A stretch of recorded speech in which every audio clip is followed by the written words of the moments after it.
ngaji di rumah kita, rujukan belajar Islam bersanad. Ya Allah yassir lana. Assalamualaikum warahmatullahi wabarakatuh. Alhamdulillahirabbil alamin, wassalatu wassalamu ala khairil anbiya'i wal mursalin wa ala alihi wa sahbihi wa man tabi'ahum ila yaumiddin. Santri Rumah Kitab dimanapun Anda berada, alhamdulillah kita bersua kembali di program Rumah Kitab. Semoga kita dimudahkan oleh Allah Subhanahu wa Ta'ala dalam mempelajari ilmu-ilmu syariat. Amin ya rabbal alamin. Dan pada kali ini adalah fasal-fasal yang terkait dengan bab salat.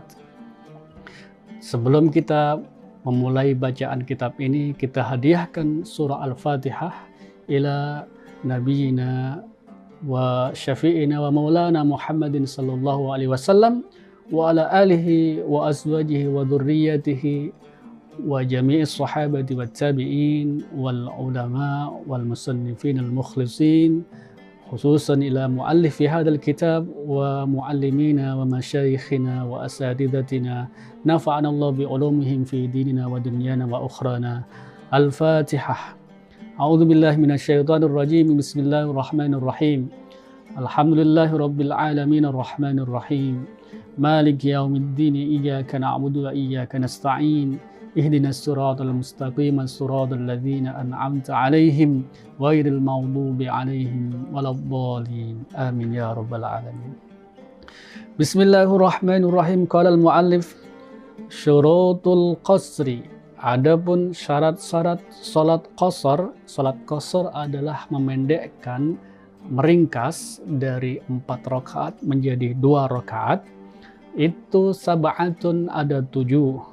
Yang pertama, an yakuna safaruhu, hendaknya bepergian seseorang itu marhalataini, melewati ukuran 2 marhalah, yaitu kurang lebih 80 km. An yakuna, jadi syaratnya yang paling utama adalah dia dikerjakan waktu bepergian. An yakuna mubahan, hendaknya safarnya, bepergian seseorang itu adalah yang dibolehkan. Bila bepergiannya itu untuk hal yang kemaksiatan, maka tidak boleh dia mengqasar, meringkas sholatnya. Yang ketiga, al-ilmu bijawazil qasri.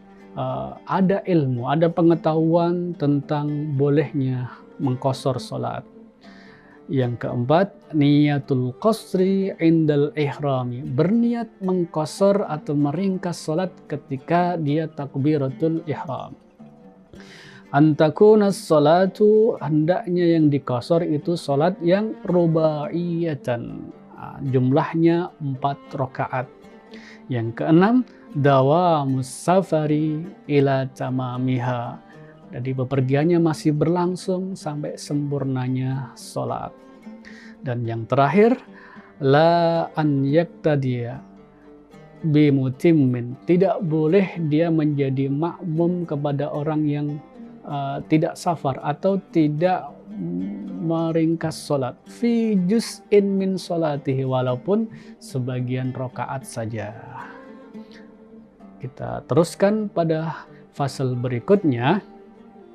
Syurutul jumu'ati, adapun syarat sholat Jumat itu sittatun, ada 6. Yang pertama, antakuna kulluha, hendaknya semua Jumat, sholat dan khutbahnya itu fi waktu zuhri, dilaksanakan pada waktu zuhur.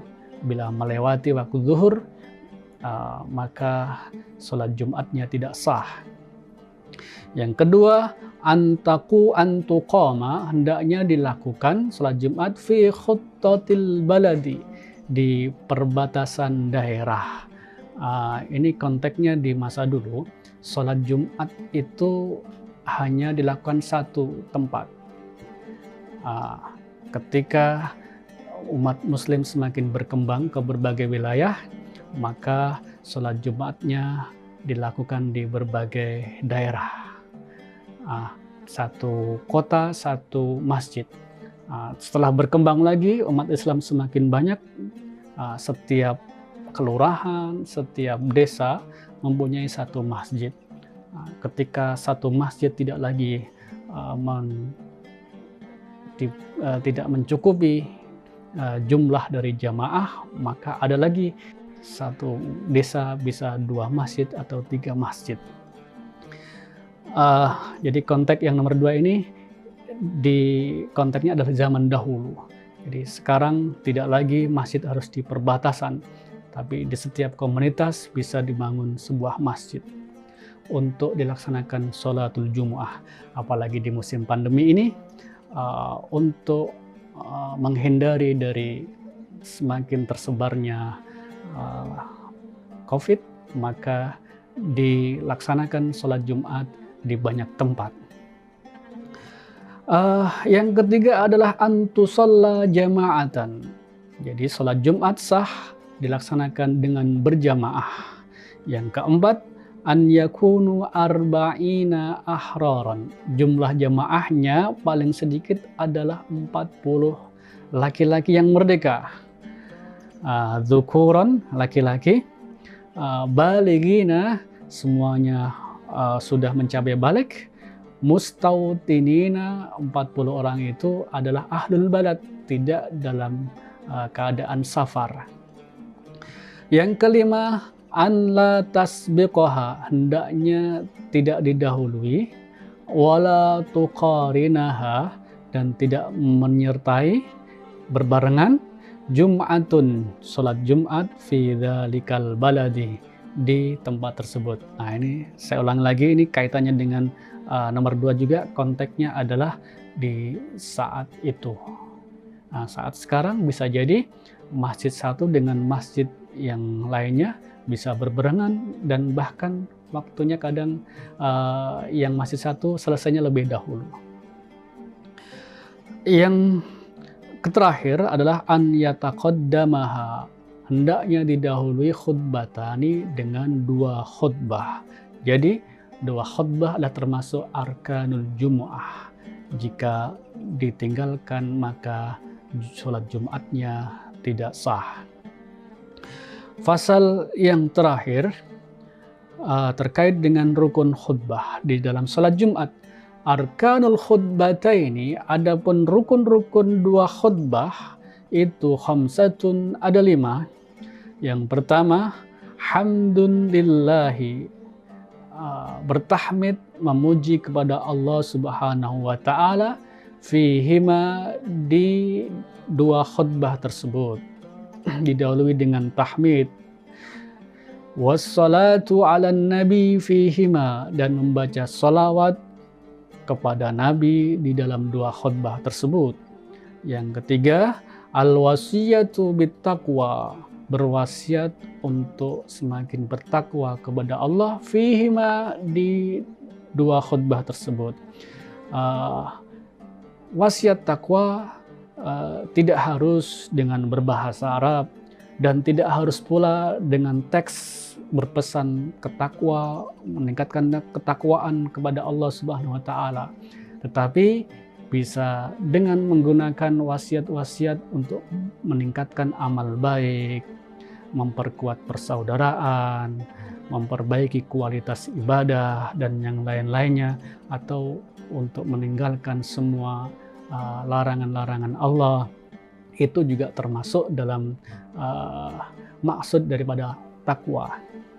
Yang keempat, qiraatu ayatin, membaca 1 ayat minimal, minal Qur'ani, dari Al-Quran, fi ihdahuma, di salah satu 2 khutbah tersebut. Boleh di al-khutbatul ula maupun di khutbah kedua, membaca ayat Al-Quran. Yang terakhir, ad-du'a'u lil mu'minina, membaca doa lil mu'minina kepada orang-orang mukmin laki-laki, wal mu'minati dan orang-orang mukmin perempuan, fil akhirati pada rakaat yang kedua. Demikian kajian kita pada kesempatan kali ini, yaitu membahas tentang syarat sahnya meringkas sholat, kemudian syarat sahnya sholat Jumu'ah, dan rukun-rukun khutbah sholat Jumat. Semoga yang kita kaji pada kesempatan kali ini diberkahi oleh Allah Subhanahu wa Ta'ala dan dijadikan ilmu yang manfaat bagi kita semuanya.